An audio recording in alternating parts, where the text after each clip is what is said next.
First and foremost, I want to give all praises, honor, and glory to Yahweh, Bahashim, Yahushai, Bahashim, Rukakadash. I want to give double honors to the elders and the apostles of Great Millstone who will well and teach well with sound doctrine, and peace and blessings to your elect. Now, I was just sitting down and, something the spirit just kind of jumped at me. And it was like, we can't save anyone. It's like we can't save everybody.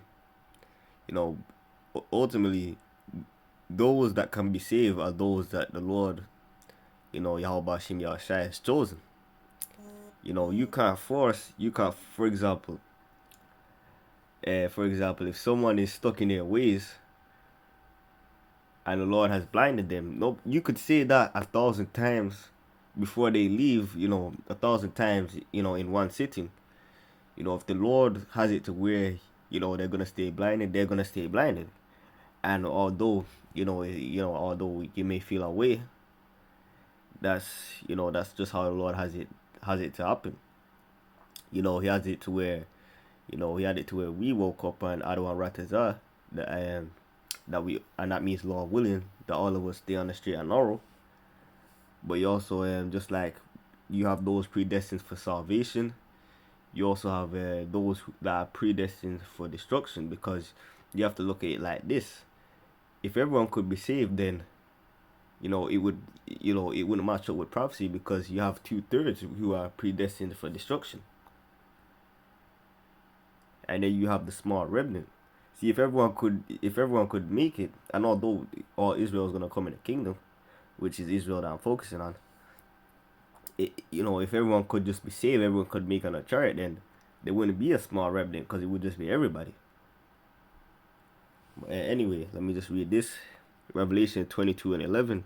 He that is unjust, let him be unjust still, and he which is filthy, let him be filthy still, and he that is righteous, let him be righteous still, and he that is holy, let him be holy still. So, in other words, if someone wants to listen, then let them listen to the word. If someone wants to scoff and mock, then let them go about their way. I just like the scripture says, you can't put new wine in old buckles. I believe it says that in Matthew, the 20-something chapter. Just bear with me 1 second, Akim. Salakia. Like I said, I was just sat down and the spirit just jumped on me, so I didn't even write anything down.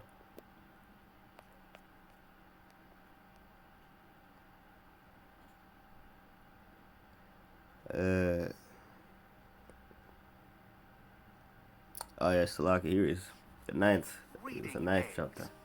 But I knew that it was in Matthew, though. Probably have been obvious, but Matthew's 9:17. Yeah, 9:17. Neither do men put new wine into old buckles, else the buckles break. And the wine runneth out, and the buckles perish. But they put new wine into new buckles, and both are preserved. And just like how I'm gonna apply this now, you can't push the knowledge into someone who's rejecting it, because you can't force anyone to receive anything, because ultimately, as brothers, elders, and whatnot always say, is between them and the Lord. I just like, in this context, the buckle is breaking. Just like the buckle is breaking when you're putting a new wine into old buckles, they're just gonna reject it. So them rejecting it is, I'm likening it onto the buckle breaking. That's why, you have to, there's certain things you have to expect, because, I remember one, I'm just gonna give a quick 2 cents on something. I remember one time, I was at a family convention, and then afterwards I went next door. Basically some neighbors were in there. They were family friends, we knew them. I heard this woman's daughter basically came down from London, but she was, a lot older than me.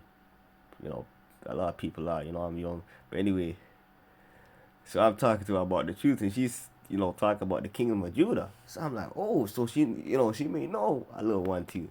So anyway, she said, yo, call me to tell me about the truth, cause she seemed very enthusiastic or whatnot. So I'm like, I'm trying to do I'm building myself up, so that I can basically teach, because those times I'm not sure if I taught that. I don't think I taught. I think I was just reposting videos at that point. She was like, yeah, go for it. So anyway, she I tried calling her, so she was on the phone. So I was basically breaking stuff down, and we was in the house. I got, she was receiving it and whatnot to an extent, but then it was when we were getting to the dark ages.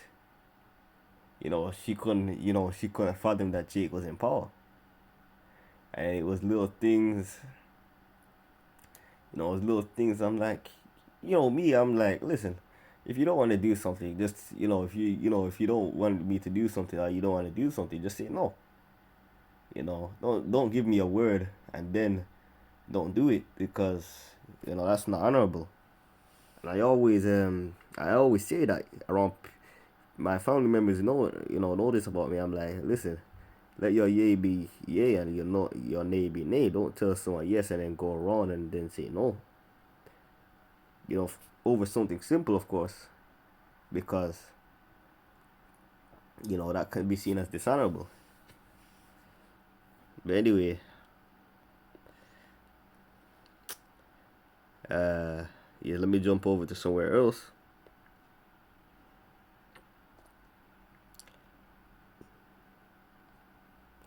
It's like it.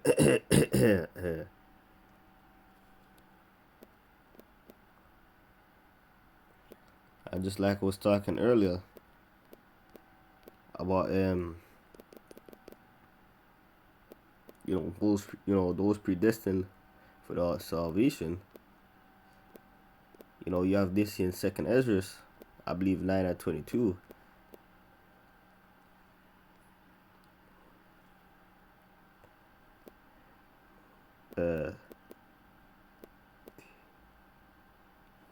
You know what? I'm gonna have to.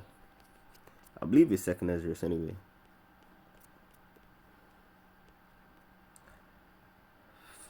Wait, no, I said 9, didn't I?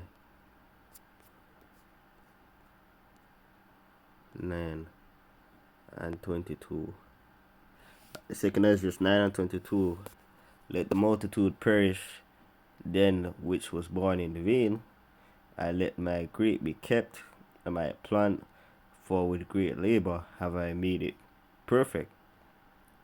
And that great plant, where the elect, that great plant is likened unto the elect, because they're the ones who are basically going to be kept. But the multitude that perished, those are those really outside being elect. But of course, pursuant to Ezekiel 9:4, judgment is going to begin at the house of the Lord, speaking, children of Israel. And it's really going to start in this truth. There's going to be purging. So that's why it's important that, we all get right, man. Because, everything done in the dark, will come to light. You can never be pillow stepping. Of course, everyone moves at different rates, myself included. But, you always have to make sure you're better than yesterday. You may stumble, you gotta get back up. You can never let something hold you down for too long, because you have to take into account that we're gonna enter the worst time I'll just say in human history. We're gonna enter the worst time in human history. You're gonna want the Lord to protect you in that time, because if the Lord is not with you, you're jaguar meat. Pretty much. I just see if I can think of anything else, because like I said, I was just sat down, and then the Spirit hopped on me.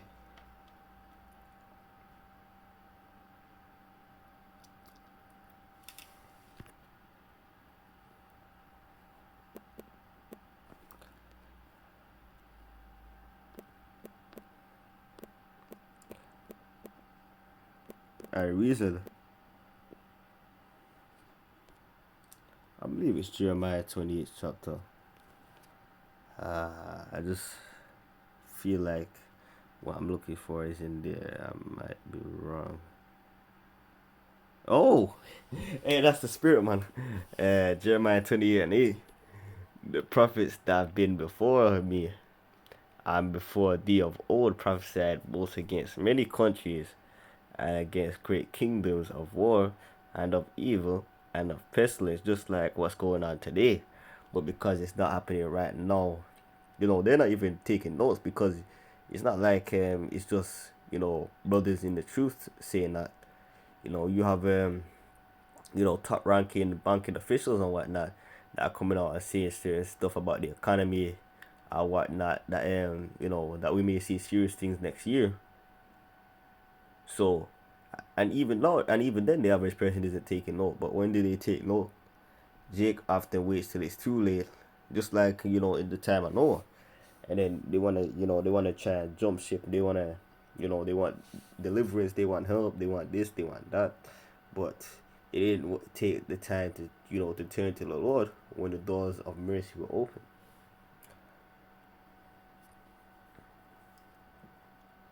And that's why nothing's changed because they hate the prophets. They want to they pursue the prophets.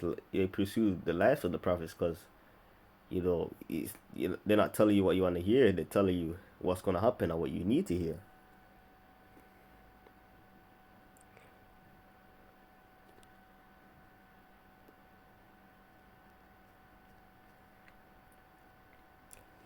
Seeing if there's anything more I could get. I wasn't really sure, and I might close it out here.